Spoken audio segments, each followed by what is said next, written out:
Assalamualaikum warahmatullahi wabarakatuh. Selamat siang teman-teman semuanya. Selamat siang Bapak Susanto. Di sini kami dari kelompok 3 yang beranggotakan saya, Jihan Safira, kemudian ada Citra Maria, Isma Umi, dan Isti Hanufa akan mempresentasikan bab mengenai transportation and assignment models. Nah, kita masuk ke intro dulu. Jadi pada bab kali ini kita akan membahas 3 tipe khusus masalah pemrograman linear. Yang pertama adalah masalah transportasi, yang kedua adalah masalah penugasan, dan yang ketiga adalah masalah transshipment. Nah, yang akan saya bahas pertama adalah masalah transportasi. Jadi, nanti kita diberikan representasi jaringan model transportasi dan juga diberikan model linear programming yang umum bagi masalah transportasi dan juga berikan solusi dari perangkat lunak. Kita masuk yang pertama, masalah transportasi ini berkaitan dengan distribusi atau penyaluran barang dari sumber ke tujuannya. Nah, biasanya di sini kita diberikan 3 hal. Yang pertama, kapasitas atau persediaan yang mereka punya di setiap sumber. Kemudian, yang kedua adalah permintaan yang ada di setiap tujuan itu berapa, dan juga biaya pengiriman per unitnya. Nah, di sini ada representasi dari ketiga hal tersebut. Saya ambil contoh salah satu di sumber pertama. Di sini mereka punya persediaan sebesar 100. Kemudian permintaan untuk tujuan pertama ada 300. Nah, biaya pengirimannya dari sumber pertama ke tujuan pertama sebesar $5. Nah, tujuan dari model transportasi itu adalah untuk menjadwalkan pengiriman sehingga nantinya biaya transportasi itu bisa diminimalkan. Nah, selain itu juga digunakan ketika perusahaan itu ingin mencoba membuka lokasi baru untuk fasilitas baru mereka. Misal, suatu perusahaan ingin membuka gudang atau tempat penjualan baru. Nah, tentunya mereka memperhatikan beberapa alternatif atau pilihan lokasi yang nantinya bisa meminimalkan biaya pengirimannya. Mungkin bisa dipilih yang dekat dengan sumber barang tersebut atau mungkin yang dekat dengan tujuan. Oke, next kita ke program linear untuk contoh transportasi. Jadi di sini ada suatu kasus di mana eksekutif perusahaan furniture itu ingin meminimalkan biaya transportasi tapi tetap memenuhi permintaan yang ada di setiap tujuan dan tidak melebihi pasokan yang mereka punya di setiap sumber. Nah, dalam merumuskan hal ini, ada 2 hal yang perlu diperhatikan, yaitu kendala pasokan dan juga kendala permintaan. Nah, keputusan yang nantinya dibuat adalah berapa jumlah unit yang akan dikirimkan masing-masing rute. Nah, kita lihat formulanya di sini. Untuk XID itu merupakan jumlah unit yang akan dikirimkan dari sumber I ke tujuan C. Nah, kita lihat di gambar sebelah kanan. Jadi di setiap sumber itu mereka mengirimkan ketiga tujuan 1, 2, dan 3. Jadi di sini I mewakili sumber dan J mewakili tujuan. Nah, untuk formula linear programmingnya, di sini biaya total minimal sama dengan 5x11 ditambah 4x12 dan seterusnya, di mana 5, 4, 3 itu merupakan biaya pengiriman dari sumber ke tujuannya. Untuk menemukan solusi dari masalah program linear, kita menggunakan perangkat lunak Excel. Nah, di sini di sebelah atas, shipping cost per unit, kita memasukkan biaya pengiriman per unit dari masing-masing sumber ke tujuan. Kemudian yang di bawah solusinya untuk menemukan berapa jumlah unit yang akan dikirimkan. Nah, yang perlu diperhatikan di sini adalah jumlah unit yang dikirimkan itu kurang dari atau sama dengan persediaan yang mereka punya di setiap sumber. Untuk biaya totalnya di sini tertulis 3.900 didapatkan dari mengkalikan biaya pengiriman dengan jumlah unit yang akan dikirimkan. Jadi kolom B3 dikalikan dengan B10, kemudian C3 dikalikan C10 dan seterusnya. Kita ke model umum linear programming untuk transportasi. Nah, secara umum jumlah variabel dan kendala dalam masalah transportasi itu ditemukan dari jumlah sumber dan tujuan yang ada.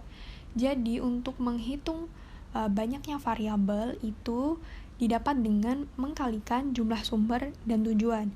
Sedangkan untuk menghitung jumlah kendala didapatkan dengan menjumlahkan sumber dan tujuan yang ada. Misal, jika dalam masalah transportasi itu terdapat sumber sebanyak 5, kemudian tujuannya sebanyak 8, maka program linear nanti akan mempunyai variabel sebanyak 40 didapatkan dari 5 dikali 8, dan juga mempunyai 13 kendala didapatkan dari 5 ditambah 8. Nah, selanjutnya untuk model linear programming yang di sebelah kanan, itu biaya minimal sama dengan sigma CIJ dengan J sama dengan 1 sampai N, dan sigma XIJ dengan I sama dengan 1 sampai M.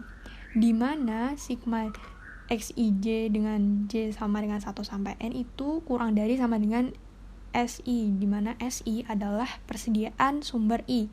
Nah, sedangkan yang kedua, sigma XIJ dengan I sama dengan 1 sampai M itu sama dengan DJ. DJ merupakan permintaan yang ada di tujuan J.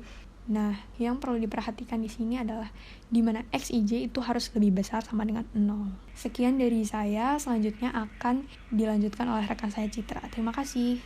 Model transportasi non-tradisional. Penerapan model transportasi tidak terbatas pada pengangkutan barang. Bagian ini menyajikan dua aplikasi non-tradisional di bidang kontrol, produksi inventaris, dan layanan penajaman alat. Borealis memproduksi tas punggung untuk mendaki.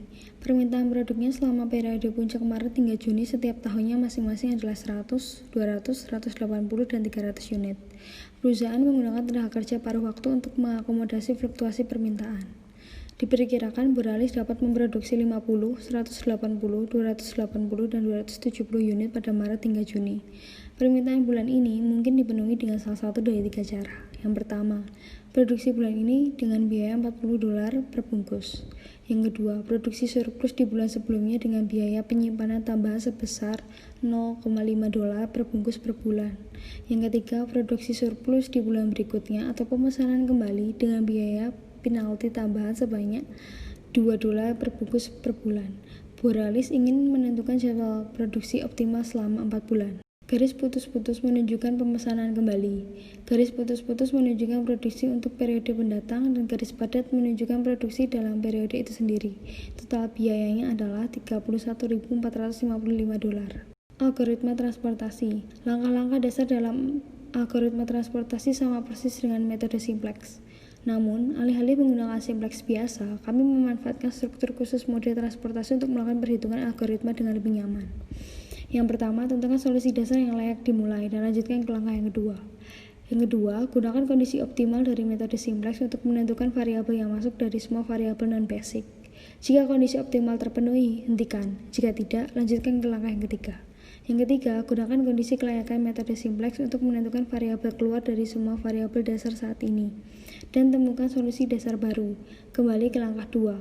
Struktur khusus dari masalah transportasi memungkinkan pengamanan solusi dasar permulaan yang tidak artifisial menggunakan salah satu dari 3 metode, yaitu metode sudut barat laut, metode berbiaya rendah, dan metode pendekatan vogel. Metode barat laut bersifat mekanis karena tujuan utamanya adalah untuk memberikan solusi awal atau dasar yang memungkinkan terlepas dari biayanya. Metode berbiaya rendah dan pendekatan vogel adalah heuristik yang mencari solusi awal yang berkualitas lebih baik atau nilai objektif yang lebih kecil. Secara umum, heuristik vogel adalah yang terbaik dan metode sudut barat laut adalah yang terburuk. Imbalannya adalah bahwa metode sudut barat laut melibatkan jumlah komputasi yang paling sedikit. Dalam masalah pengangkutan, jika barang yang diangkut harus melalui titik perantara atau yang disebut titik transshipment sebelum mencapai tujuan akhir, masalah tersebut disebut masalah transshipment. Misalnya, sebuah perusahaan mungkin membuat produk di beberapa pabrik untuk dikirim ke sekumpulan pusat distribusi regional. Frosty Machines memproduksi blower salju di pabrik yang berlokasi di Toronto dan Detroit. Ini dikirim ke pusat distribusi regional di Chicago dan Buffalo, yang kemudian dikirim ke rumah pemasok di New York, Philadelphia, dan St. Louis. Perhatikan bahwa peniup salju tidak boleh dikirim langsung dari Toronto atau Detroit ke tujuan akhir manapun, tetapi harus terlebih dahulu pergi ke Chicago atau Buffalo. Inilah sebabnya mengapa Chicago dan Buffalo terdaftar tidak hanya sebagai tujuan, tetapi juga sebagai sumber. Minimalkan biaya yang dikenakan ke 1. Jumlah unit yang dikirim dari Toronto tidak lebih dari 800 unit. 2. Jumlah unit yang dikirim dari Detroit tidak lebih dari 700 unit. 3. Jumlah unit yang dikirim ke New York adalah 450. 4. Jumlah unit yang dikirim ke Philadelphia adalah 350. 5. Jumlah unit yang dikirim ke St. Louis adalah 300. 6. Jumlah unit yang dikirim keluar Chicago sama dengan jumlah unit yang dikirim ke Chicago. 7. Jumlah unit yang dikirim keluar Buffalo sama dengan jumlah unit yang dikirim ke Buffalo. Variabel keputusannya adalah XIJ sama dengan jumlah unit dikirim dari lokasi I ke lokasi J, di mana I sama dengan 1, 2, 3, 4, J sama dengan 3, 4, 5, 6, 7. Model program linearnya adalah Biaya total minimal sama dengan 4x13 ditambah 7x14 ditambah 5x23 ditambah 7x24 ditambah 6x35 ditambah 4x36 ditambah 5x37 ditambah 2x45 ditambah 3x46 ditambah 4x47. Solusi yang ditemukan menggunakan solver di Excel 2016 dan Excel QM. Total biaya adalah $9.550 dengan mengirimkan 650 unit dari Toronto ke Chicago, 150 unit dari Toronto ke Buffalo, 300 unit dari Detroit ke Buffalo, 350 unit dari Chicago ke Philadelphia, 300 unit ke Chicago ke St. Louis, dan 450 unit dari Buffalo ke kota New York. Pemodelan di dunia nyata moving sugarcane atau tebu di Cuba dimulai dari mendefinisikan masalah, mengembangkan modal, memperoleh data masukan, menguji solusi, menganalisis hasil, dan yang terakhir adalah menerapkan hasil. Baik, selanjutnya saya akan menjelaskan terkait maximal flow problem. Maximal flow problem sendiri ini melibatkan penentuan jumlah maksimal material yang bisa mengalir dari satu titik source ke titik lain sink dalam sebuah jaringan. Nah, contoh dari jenis ini seperti menentukan jumlah maksimal mobil yang dapat melintasi sistem jalan raya, lalu maksimal cairan yang dapat mengalir melalui serangkaian pipa, jumlah maksimal panggilan telepon seluler yang dapat melewati serangkaian menara seluler, dan maksimal jumlah data yang dapat mengalir melalui jaringan komputer. Nah, untuk menemukan aliran maksimal dari sumber atau source ke sink atau titik penyelesaian jaringan, nah, biasanya itu digunakan dua metode umum. Yang pertama adalah teknik aliran maksimal dan yang kedua adalah pemrograman linear. Nah, di sini kami akan mulai dengan memberikan contoh dari pemrograman linear itu. Nah, berikut adalah contoh dari penggunaan pemrograman linear. Waukesha, kota kecil di Wisconsin, sedang dalam proses pengembangan sistem jalan raya untuk kawasan pusat kota. Bill Blackstone, salah satu perencana kota, ingin menentukan jumlah maksimum mobil yang dapat melewati kota dari arah barat ke timur. Jaringan jalan ditunjukkan pada gambar 9.4. Nah, dari gambar 9.4 itu, jalan-jalan tersebut dapat ditandai dengan busurnya masing-masing. Misalnya, busur dari simpul 1 ke simpul 2 adalah busur 1-2. Busur pada arah sebaliknya dari simpul 2 ke simpul 1 diberi nama busur 2-1. Angka pada node itu menunjukkan jumlah maksimum mobil dalam satuan ratusan mobil per jam yang dapat mengalir dari berbagai node di sepanjang busur masing-masing. Contohnya, arus maksimum di sepanjang busur 1-2 adalah 3, sedangkan arus di sepanjang busur 1-3 adalah 10. Nah, para perencana kota itu ingin mengetahui kapasitas sistem jalan saat ini untuk arah barat ke timur. Nah, maximal flow problem ini dapat dimodelkan sebagai program linear karena jenis masalah ini dapat dilihat sebagai jenis khusus masalah transshipment dengan satu sumber, satu tujuan, dan sejumlah titik transshipment. Nomor yang dikirim melalui jaringan disebut aliran. Tujuannya adalah untuk memaksimalkan aliran melalui jaringan. Ada dua jenis batasan. Rangkaian kendala pertama membatasi jumlah aliran pada busur manapun dengan kapasitas busur itu. Batasan kedua menunjukkan bahwa jumlah aliran keluar dari sebuah node akan sama dengan jumlah aliran masuk ke node tersebut. Ini sama dengan batasan transshipment dalam masalah transshipment. Selanjutnya, variabel didefinisikan sebagai XIJ, yaitu mengalir dari node I ke node J. Nah, dari gambar itu akan ditambahkan satu busur ke dalam jaringan. Nah, busur ini akan berpindah dari sink node 6 kembali ke source node 1. Aliran sepanjang busur ini mewakili aliran total dalam jaringan. Rangkaian kendala pertama dalam program linear terdiri dari aliran maksimum di sepanjang setiap busur di setiap arah. Aliran ini dikelompokkan bersama berdasarkan node tempat aliran berasal. Lalu, 6 kendala terakhir itu membatasi aliran keluar dari sebuah node untuk menyamakan aliran ke node, yaitu aliran masuk ke node dikurangi aliran keluar dari node. Itu harus sama dengan 0.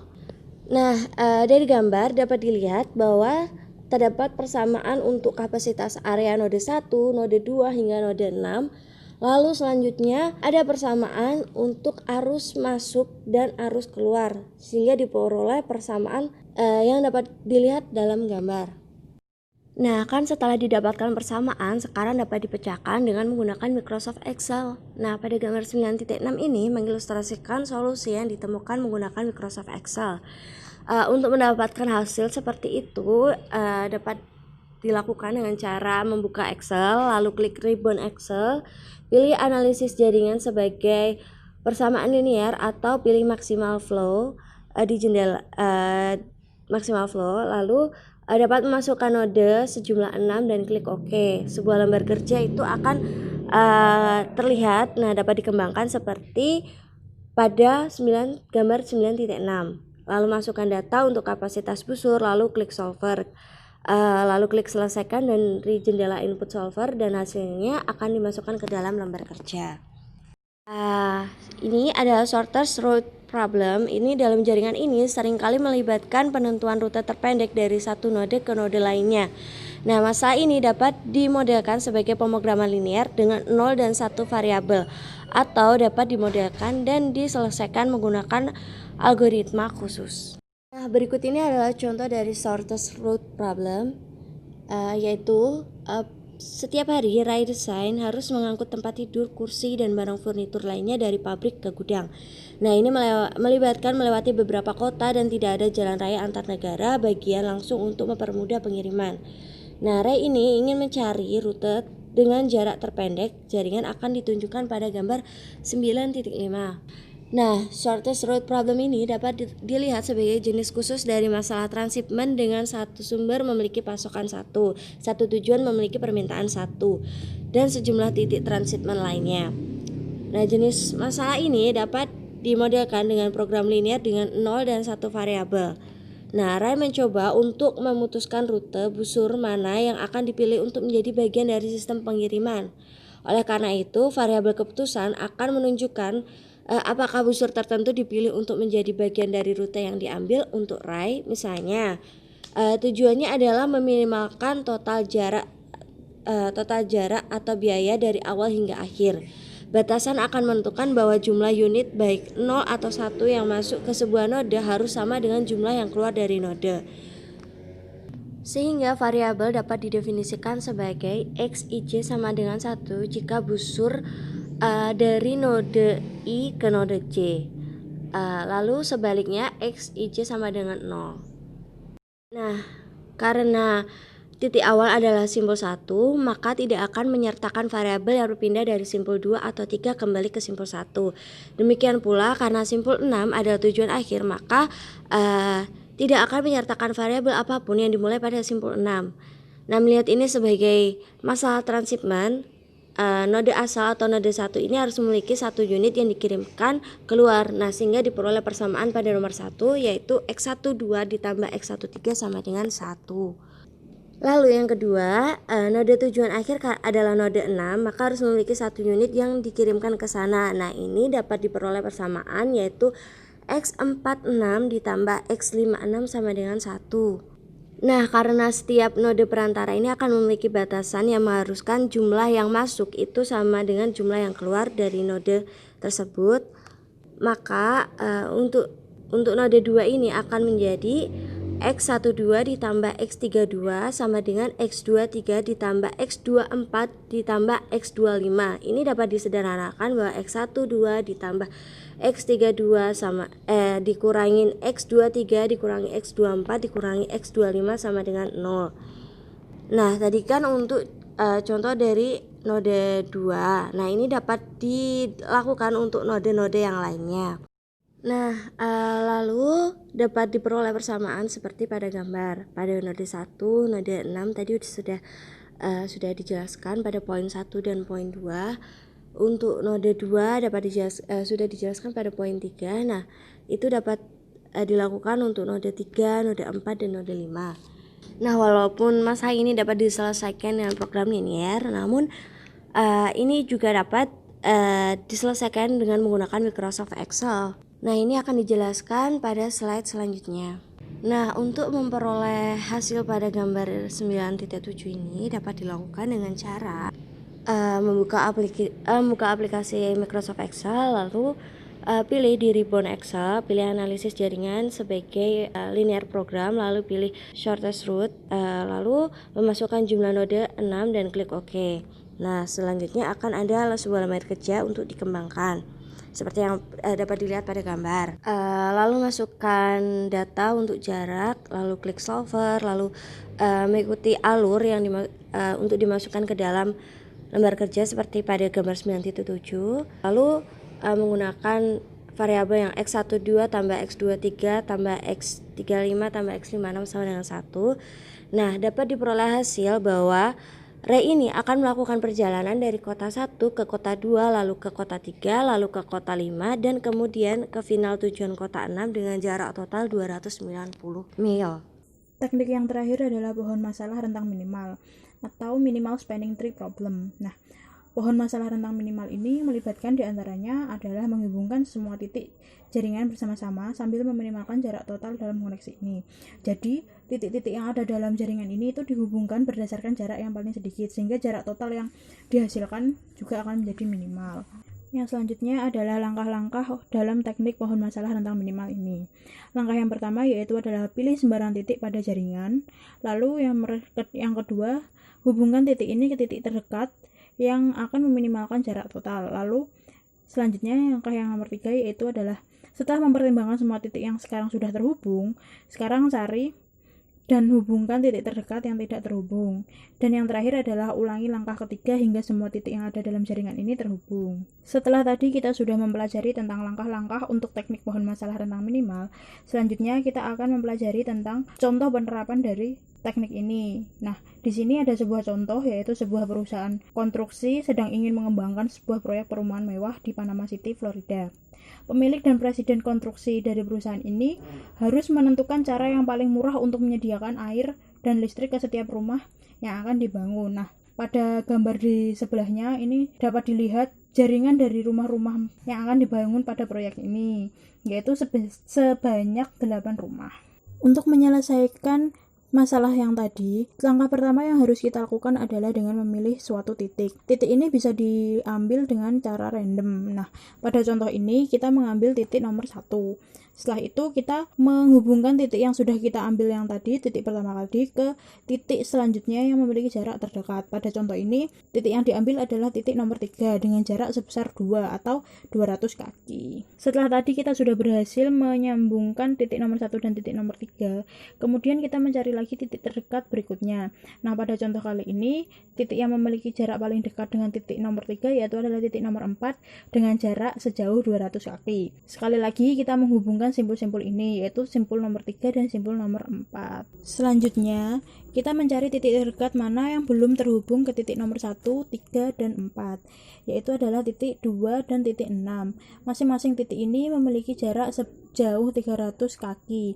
Nah, karena ada dua pilihan, kita bisa memilih secara random titik mana yang kira-kira akan kita ambil. Pada langkah kali ini kita akan memilih titik nomor 2 dan kita akan menghubungannya ke titik nomor 3. Setelah tadi kita sudah berhasil menghubungkan titik nomor 1, 2, dan 4 ke titik nomor 3, selanjutnya kita mencari titik berikutnya mana yang memiliki jarak terdekat dengan titik-titik yang sudah terhubung tadi, yaitu adalah titik nomor 6 dan titik nomor 5. Nah, titik nomor 5 kita hubungkan dengan titik nomor 2, lalu titik nomor 6 kita hubungkan dengan titik nomor 3 dengan masing-masing jarak sebesar atau sejauh 300 kaki. Setelah tadi kita sudah menghubungkan titik nomor 1, 2, 4, dan 6 dengan titik nomor 3 dan titik nomor 5 dengan titik nomor 2. Selanjutnya kita mencari titik mana lagi yang memiliki jarak terdekat dengan titik-titik yang sudah terhubung tadi, yaitu jawabannya adalah titik nomor 8, di mana titik nomor 8 memiliki jarak sejauh 100 kaki dengan titik nomor 6.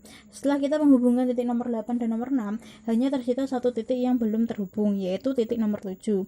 Titik nomor 7 sendiri memiliki 3 pilihan, yaitu antara dihubungkan dengan titik nomor 3, 5, dan 8. Dengan mempertimbangkan jarak minimal, maka titik 7 dihubungkan dengan titik nomor 8 yang berjarak 200 kaki.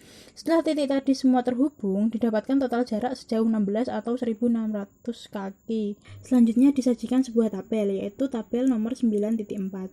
Tabel ini sendiri merupakan ringkasan dari langkah-langkah yang sudah kita kita lakukan sebelumnya, di mana pada langkah 1, titik yang sudah terhubung adalah titik nomor 1, sedangkan titik yang belum terhubung adalah titik nomor 2, 3, 4, 5, 6, 7, dan 8. Nah, titik yang paling dekat adalah titik nomor 3, sehingga kita menghubungkan antara titik nomor 1 dan nomor 3 dengan panjang 2 atau 200 kaki. Nah, yang selanjutnya adalah langkah kedua, yaitu titik yang sudah terhubung adalah titik nomor 1 dan nomor 3, dan yang belum terhubung adalah nomor 2, 4, 5, 6, 7, dan 8. Nah, titik terdekat selanjutnya adalah titik nomor 4, sehingga kita menghubungkan titik nomor 3 dan titik nomor 4 dengan panjang 2 atau 200 kaki, sehingga total jarak yang didapatkan adalah 4. Langkah ini dilakukan berulang-ulang sehingga semua titik terhubung. Setelah semua titik terhubung, maka didapatkan hasil jarak total adalah sebesar 16 atau 1600 kaki. Selain menggunakan cara-cara yang sudah dilakukan sebelumnya,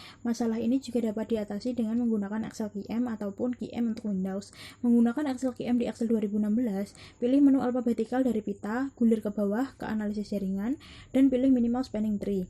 Di jendela inisialisasi spreadsheet yang terbuka, masukkan jumlah cabang atau busur. Ketika lembar kerja terbuka, ketuk setiap busur, masukkan simbol awal, simbol akhir, dan jarak di antara keduanya. Lalu kemudian klik tombol solve yang muncul di spreadsheet dan solusinya akan ditampilkan seperti di program nomor 9.8.